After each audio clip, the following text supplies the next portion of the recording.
Hello Booktube, on est dimanche et comme tous les dimanches, c'est Bédimanche. Aujourd'hui, je vais vous présenter 4 bandes dessinées. Pour une fois, je ne déroge pas à la règle et là, c'est vraiment des BD. On va avoir du dystopique, on va avoir du féministe, on va avoir... c'est tout. Qu'est-ce que je raconte? On va commencer par la bande dessinée qui s'appelle The End de Zep. Dans une précédente vidéo, je vous avais déjà présenté l'une des BD de Zep qui s'appelle Ce que nous sommes. Voilà, si vous voulez aller voir mon avis. Nous allons suivre le personnage de Théodore qui va aller rejoindre un groupe de recherche en Suède pour trouver une sorte de communication entre les arbres. C'est vraiment dans le but d'étudier les messages que s'envoient les arbres et les messages que les arbres nous envoient. C'est un peu particulier. C'est pour ça qu'on a cette magnifique arbre sur la couverture. Ce groupe, il est dirigé par le professeur Froley qui tente depuis des années de prouver au monde entier que les arbres détiennent le secret de la Terre par leur ADN. Il s'avère que des événements étranges se produisent en lien avec ces recherches. On a un groupe de 30 personnes qui meurent subitement lors d'une randonnée en forêt. On a l'apparition de nombreux champignons qui ne sont pas répertoriés, on ne sait pas d'où ils sortent mais il y en a plein partout dans la forêt. Les personnes qui sont retrouvées mortes, elles n'ont aucun signe de bagarre, elles n'ont pas de contusion, elles ne sont pas empoisonnées, elles sont juste mortes. On ne sait pas comment. Tout cela est en fait signe d'un drame à venir, d'un drame planétaire, c'est l'extinction des hommes. Ou du moins d'une grande partie. Mais bon, je vous laisse découvrir tout ça parce que je sais que le résumé est un peu bancal, mais je vous assure que ça a du sens. Cette bande dessinée, vous l'avez compris, est engagée écologiquement. Elle nous pose beaucoup de questions sur la nature qui nous entoure, mais surtout la relation qu'on entretient avec elle. C'est-à-dire, par exemple, on va avoir une usine pharmaceutique qui va déverser ces substances polluantes dans la rivière, dans le roman, etc. On va avoir vraiment une dénonciation des actes humains, de la pollution, de la déforestation, etc. On a même un des personnages, même deux il me semble, qui sont allés à une manifestation contre la construction d'une usine en plein milieu d'un site protégé. On a vraiment que des sujets comme ça. Les dessins nous plongent dans une ambiance très terne et très tragique, mais en même temps c'est le thème. Hein. On va avoir du bleu et du vert et du jaune et du rouge. C'est un petit peu comme dans Ce que nous sommes finalement, le type de dessin. C'est-à-dire qu'on va vraiment avoir des planches de couleurs unies et qui vont changer en fonction des sujets dont on parle. Les personnages sont très intéressants à suivre, notamment le professeur parce qu'on voit qu'il est passionné, qu'il veut aller au bout de ses recherches, qu'il veut vraiment découvrir le secret et surtout le montrer à tout le monde puisqu'en fait il est pas pris au sérieux et il le vit très mal. Bon, on a la présence d'une histoire d'amour qui dure à peu près 2 pages et demie et qui se termine hyper dramatiquement, mais il y en a une. On a aussi un petit peu d'humour sur la nourriture suédoise qui n'est pas au goût des personnages, du coup c'est assez drôle, mais ça reste quand même très dramatique dans l'ensemble. C'est assez perturbant comme lecture, mais je pense qu'elle est nécessaire pour sensibiliser aux sujets environnementaux et aux catastrophes naturelles. C'est une bande dessinée que je recommande pour les adultes et les jeunes adultes, je dirais, parce qu'elle est assez difficile dans sa compréhension en fait, et même, bon, c'est pas un sujet qui va passionner les petits, quoi. Enfin bon, je vous la recommande, et puis dites-moi si vous l'avez lu. On va passer au coup de cœur de ce Bédimanche, d'accord? J'ai adoré, je crois que ça faisait très longtemps que je m'étais pas plongée dans un univers aussi riche qu'est U4. Alors vous connaissez sûrement U4 par la série de plusieurs romans, j'en ai déjà aussi parlé dans une autre vidéo pour donner un exemple, mais vraiment la bande dessinée est une pépite. Les livres sont incroyables, mais là c'est un truc de ouf quoi. Bon, je résume parce que vous dire que c'est bien, ce n'est pas vous le conseiller grandement, enfin si mais bon. On va suivre Stéphane qui est une fille, elle a un prénom masculin parce que ses parents voulaient l'originalité. Au départ, elle vit sa petite vie tranquille d'étudiante à Lyon, sauf qu'un virus frappe la planète. Bon, le père de Stéphane, il est très riche, il est épidémiologiste, je pense qu'on dit ça comme ça, donc il est carrément à fond dans l'épidémie et il veut trouver un vaccin, très bien. Sauf que il part sans Stéphane à Paris pour faire ses recherches et il la laisse toute seule à Lyon. La pandémie s'appelle U4 et elle a exterminé en quelques jours tous les adultes et les enfants. En fait, les seuls survivants, c'est les ados, il me semble entre 14 et 18 ans, quelque chose comme ça. Il y a la mise en place de Airpoint, où c'est des jeunes du coup qui se réunissent pour vivre entre eux, etc. Sauf que Stéphane, elle veut pas y aller dans ces Airpoint, et elle veut être libre, elle veut surtout retrouver son père à Paris, et elle va par tous les moyens essayer de monter à Paris. l'anarchie progresse, il va y avoir une grande délinquance dans les jeunes, on va avoir des pillages, etc. On va vraiment voir aussi que ça devient un régime totalitaire, que l'armée va tuer plein de jeunes en fait qui se rebellent contre eux puisqu'en fait ils sont parqués clairement. U4 c'est surtout plusieurs personnages qui ont un point en commun, c'est qu'ils sont joueurs d'un jeu qui s'appelle Warrior of Time.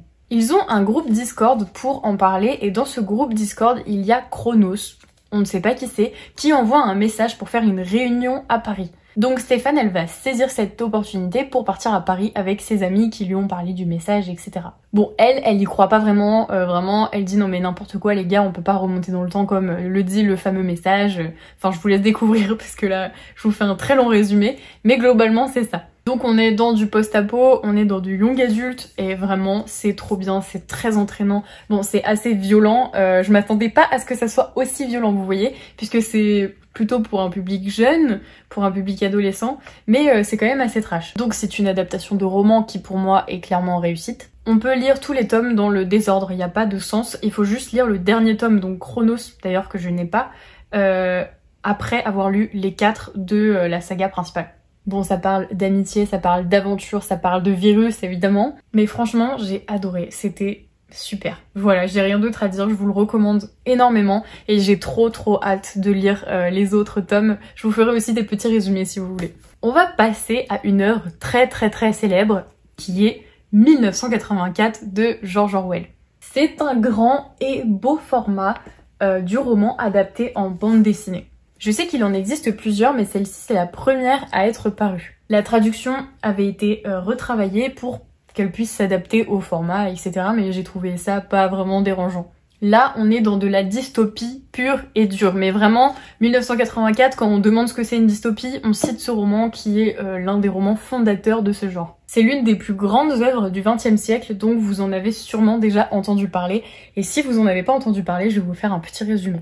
On va faire d'abord un petit point historique, c'est que 1984 a été écrit en 1948. Et comme George Orwell il voulait faire une œuvre futuriste, il a juste échangé les chiffres. Lorsqu'il écrit cette œuvre, le monde est en pleine guerre froide. Et tout le monde vient de subir de plein fouet les régimes totalitaires. Bon, c'est l'histoire de Winston Smith qui doit corriger les journaux au sein du ministère de la Vérité. Winston, il va réécrire des discours, des histoires, des journaux pour que ça corresponde avec ce que dit le dictateur. Il brûle d'ailleurs tous les textes qui atteignent le parti, voilà, et ils sont oubliés à jamais. Sauf qu'à un moment, Winston, il va se dire « mais c'est pas normal, j'ai des pensées un peu vagabondes », il va acheter un journal dans lequel il va écrire, etc. En fait, il rêve de liberté, il veut s'enfuir, il veut découvrir en fait ce que c'est le monde sans ce régime totalitaire qui te regarde tout le temps, qui regarde tes moindres faits et gestes, qui va faire disparaître des gens comme s'ils n'avaient jamais existé, qui va modifier ta façon de penser, qui va modifier ta façon de vivre. Enfin, c'est vraiment un régime qui contrôle tout ce que tu fais. Et si tu n'es pas avec le parti, eh bien, tu meurs, tu disparais. C'est un système gouvernemental qui est strictement contrôlé. Bon, je trouve que c'est une chouette adaptation. Bon, chouette, je ne sais pas si c'est le bon adjectif parce que c'est très morose. Vous vous en doutez qu'il n'y a rien de fun dans cette histoire. Mais c'est toujours un plaisir en fait de la lire comme dystopie. On voit vraiment tout ce qu'il y a derrière les régimes totalitaires, leur manière de penser, leur manière de fonctionner, leur manière de contrôler l'audience, le public, les gens qui sont à leur gouverne. Enfin, je sais pas comment expliquer, mais c'est un tas d'ouvriers qui va juste travailler pour le parti et qui va n'avoir aucune vie à côté. En fait, on va avoir les gens qui contrôlent et les gens qui sont contrôlés. Donc, c'est très intéressant. Moi, je trouve que c'est un bon moyen de découvrir l'œuvre si vous ne voulez pas lire le roman.